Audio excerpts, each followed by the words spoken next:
देखिए ये क्या है सब्सिडी और ये क्या है उसका शुद्ध हिंदी है। सब्सिडी का मतलब होता है सहायता। गवर्नमेंट एग्रीकल्चर फील्ड में देती है तो उसे एग्रीकल्चर सब्सिडी कहा जाएगा, किसी और सेक्टर में देगी तो उसे वो सब्सिडी कहा जाएगा। अब यहाँ पर कई बार प्रश्न उठता है तो सब्सिडी क्यों दिया जाए। कई लोग जैसे कि जिनको बारीक या गहरी जानकारी नहीं होती है वो कहते हैं कि सर सब्सिडी क्यों दिया जाए, उससे सरकार का पैसा वहां फालतू में बर्बाद होता है वगैरह वगैरह। तो देखिए एक बात समझिए कि आप बड़ी बड़ी इंडस्ट्रीज लगा लीजिए, ठीक है, आयरन स्टील लगा लीजिए, ठीक है, कंप्यूटर इंडस्ट्रीज लगा लीजिए, लेकिन जिस दिन आयरन के बिना कच्चे सड़कें थी उस समय भी दुनिया चल रही थी, कंप्यूटर के बिना, ठीक है, कंप्यूटर के बिना भी दुनिया चल रही थी। बात समझिए इस बात को, ठीक है।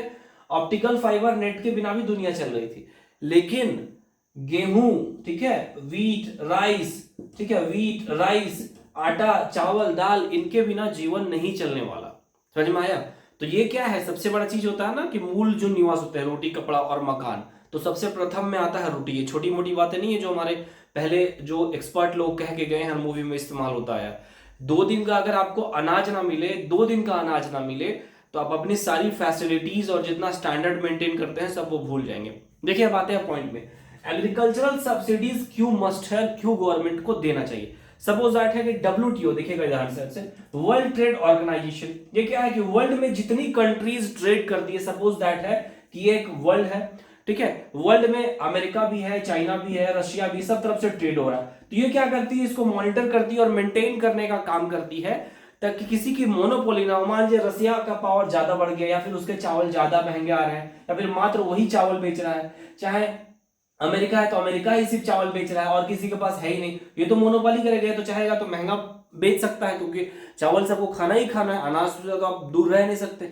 तो इसीलिए वर्ल्ड ट्रेड ऑर्गेनाइजेशन बनाया गया है जो विश्व में जो व्यापार है उसको संतुलित कर सके। अब एग्रीकल्चरल सब्सिडी देना क्यों जरूरी है, मतलब किसानों को सहायता, चाहे वो लोन के रूप में हो, चाहे ट्रैक्टर में कम पैसे में मदद करने को हो, चाहे वाटर पंप के रूप में हो, चाहे केमिकल फर्टिलाइजर के रूप में हो, चाहे वो बीज के रूप में, सब्सिडी देना इसलिए जरूरी है। देखिए इस बात को कि चाइना अपने फार्मर्स को क्या करता है, सब्सिडी देता, मतलब इकोनॉमिक सहायता देता। कैसे, जैसे कि जो चावल के बीज मान लीजिए 200 रुपए 1000 में आ रहे हैं, तो बोला ठीक है, जो किसान इसको खरीद रहे हैं उनको क्या होगा, अपना वहां का कोई कार्ड होगा, जैसे यहाँ पे आधार कार्ड है, अब उसको 500 रुपए में मिल जाएगी। उसी तरह से इंडिया में क्या है, डायरेक्ट बेनिफिट ट्रांसफर, अकाउंट में डायरेक्ट भेज दिया जाता है ताकि लोगों को उससे वो अनाज खरीद के उपजा सके, या फिर अगर उस साल ना भी अनाज करे तो उनके पर्सनल उपयोगिता में काम आए।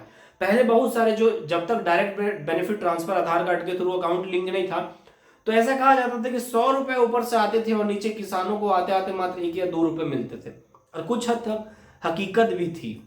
तो जो यूपीआई आया है काफी मजेदार है और काफी किसानों को मदद कर रहा है, क्योंकि वहां से पैसा डायरेक्ट आपके अकाउंट में आ जाते हैं, तो बीच में कोई बिचौलिया या मेडिटेटर काम नहीं करता है। तो मान लीजिए चाइना अपने फार्मर्स को, ठीक है, अमेरिका अपने फार्मर्स को, कनाडा अपने फार्मर्स को क्या कर रहा है कि सब्सिडी दे रहा है, सब्सिडी दे रहा है, जिसकी वजह से मान लीजिए कि चावल उनको उपजाने में 1 साल में 1 एकड़ में खेत में खर्च आ रहा है, मान लीजिए उनको 1 लाख रुपए, ठीक है, तो जिसकी वजह से उसको मात्र आ जा रहा है 50,000 रुपए, ठीक है। तो 50,000 रुपए किसान के पॉकेट से लग रहे हैं, तो डेफिनेटली जब इनको 50,000 में आएगा तो ये चावल, अगर इनको उपजाने में 1 लाख आए तो चावल महंगा बिकेगा, लेकिन अगर 50,000 में आए तो ये चावल और सस्ता बिकेगा। तो ये मार्केट में क्या होगा, वर्ल्ड ट्रेड ऑर्गेनाइजेशन के माध्यम से दूसरे कंट्रीज में जब जाएगा तो चावल सस्ता बेचेंगे। तो अगर इनका चावल सस्ता हो जाएगा आई एम सॉरी, अगर इनका चावल सस्ता हो जाएगा तो इंडिया में अगर आप एग्रीकल्चर सब्सिडी नहीं दे रहे हैं तो किसानों के चावल, गेहूं, दाल, मस्टर्ड, ठीक है, मस्टर्ड ऑयल, कोकोनट ऑयल, ये सब चीजें महंगी रहेंगी। तो मार्केट में किसका मोनोपोली हो जाएगा, जो बाहर से अनाज आ रहे हैं, इसीलिए तो इसीलिए सरकार भी सब्सिडी देती है, ठीक है। जो मेरे वीडियोस देख रहे हैं, आपके पास बाइक है, तो मैं तो रांची से हूँ, कभी दूर दराज इलाके में अगर आप झारखंड से हैं तो चले जाइए जहां फार्मर्स करते हैं, एक बार उनसे मिलिए, मूंगफली लगाने में कितना मेहनत है, क्या कॉस्ट आता है, तो वो लोग आपको बताएंगे अपना दर्द, ठीक है।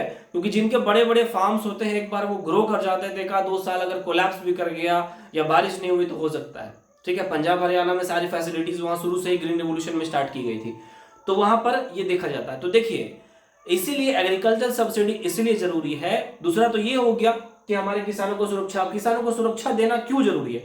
देखिए तीसरा पॉइंट मैं बताता हूं कि अगर किसान जो आलू लगा रहा है, चाहे वो प्याज लगा रहा है, चाहे वो गेहूं लगा रहा है, चाहे वो धान लगा रहा है, तो अगर उसको फायदा नहीं होगा तो अगले बार वो उत्पादन नहीं करेगा। सबसे मेन पॉइंट समझिए इस बात को। भारत आज जो खाद्य रूप से संपन्न है, अगर वो उत्पादन करना छोड़ दे तो हमारे पास फिर क्या हो गया, फूड क्राइसिस होने लगेगा, फूड का शॉर्टेज, खाद्यान्न की हमें कमी होने लगेगी और फिर चीजें महंगी होने लगेगी। ठीक है, महंगे जो जो अमीर लोग हैं, एलीट क्लास लोग हैं, वो लोग तो 100 रुपए 200 रुपए के चावल अफोर्ड कर लेंगे।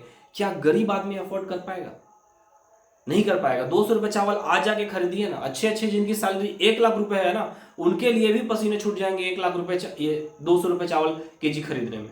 ठीक है, क्योंकि एक दिन 2 दिन खरीदना तो ठीक है, लेकिन रेगुलर में आप इसे मेंटेन कर रहे हैं और कहीं 3 टाइम चावल घर में बन गए तो वह फिर दिक्कत हो जाता है। ठीक है, तो इसीलिए एक चीज से देखे नीचे, विलेज से लेके, डिस्ट्रिक्ट से लेके, स्टेट से लेके, ठीक है, सेंटर से लेके वर्ल्ड तक इकोनॉमी में या फिर सोशल स्टेटस में, या फिर दूसरी बात है कि अनाज महंगे होंगे तो आप अनाज कम खाएंगे तो पोषण नहीं मिलेगा, हमारे युवा कमजोर होंगे, हमारे बच्चे कमजोर होंगे, मिलिट्री में जो ट्रेनिंग करने के लिए आएंगे वो मानसिक रूप से कमजोर होंगे। तो जब खाने में गड़बड़ी होती है ना, तो एक क्या है, थोड़ा सा मदद दे दिए, किसान को मदद मिल गया, किसान ने उत्पादन करके अच्छा अनाज हमें सौंप दिया। ठीक है, और नहीं बिका तो भारत सरकार उसे मिनिमम सपोर्ट प्राइस एमएसपी के तहत खरीद भी लेती है। नेक्स्ट वीडियो में मैं एमएसपी क्या होता है बताऊंगा। तो इसीलिए सब्सिडी को डायरेक्टली ये नकार देना कि subsidy is not good for India, ठीक है, कि ये हमारे इकोनॉमी को हैम्पर कर रहा है, ये भाई, अगर घर में अनाज रहे ना तो बुद्धि काम करती है, एक बात समझ जाइए। ठीक है, सबके बिना, इलेक्ट्रिसिटी के बिना भी आप लैंप से या लकड़ियां जला के लोग सरवाइव कर चुके हैं। पहले राजमहल में इलेक्ट्रिसिटी नहीं होती थी मुगल काल में। ठीक है, लेकिन अगर अनाज ना रहे ना तो समझ जाइए कि सिर्फ बाहर डेड बॉडीज ही दिखेंगी और पता चलेगा कि उसको बैलगाड़ी में लोग दफना, कई बार अकाल आए हैं इस तरह से भोजन की कमी से। इसीलिए पहली बात तो कृषि में जितना आप, जैसे कि आप लैपटॉप में बैठ के आप काम करें, ठीक है, आप बीटेक करा हुआ आपने, ठीक है, 1 करोड़ 2 करोड़ के पैकेज है, किसी के 2 लाख मंथली के पैकेज है, 20 लाख 30 लाख के पैकेज आप कमा रहे हो, लेकिन अगर आपके टेबल में चाय कॉफी या फिर अनाज जो बन के आ रहा है आपके हॉस्टल में या ऑफिस में अनाज ही ना आए तो दैट्स वाई कि मैं यहाँ पर कई मामले में किसान को हमेशा सर्वोपरि रखता हूँ। अगर आप थोड़ा सा भावनात्मक रूप से सोचे तो, अगर आपको इंपॉर्टेंस पता नहीं चल रहा है, मात्र 2 दिन के लिए अनाज की बिक्री बंद कर दे या फिर 2 दिन के लिए बोले आप खाना आपको बनाना नहीं है, आपको किसान की वैल्यू और अनाज की वैल्यू पता चल जाएगी। चांदी से ज्यादा वैल्यू अनाज की हो जाएगी। जो चांदी अभी 1 लाख रुपए किलो है, ठीक है, आप पड़ा रह जाएगा, 2 दिन भूखे रहेंगे, आपका ध्यान अनाज की हो जाएगा। ठीक है, इसीलिए एग्रीकल्चर सब्सिडी तब तक जरूरी है जब तक हमारे इंडियन फार्मर्स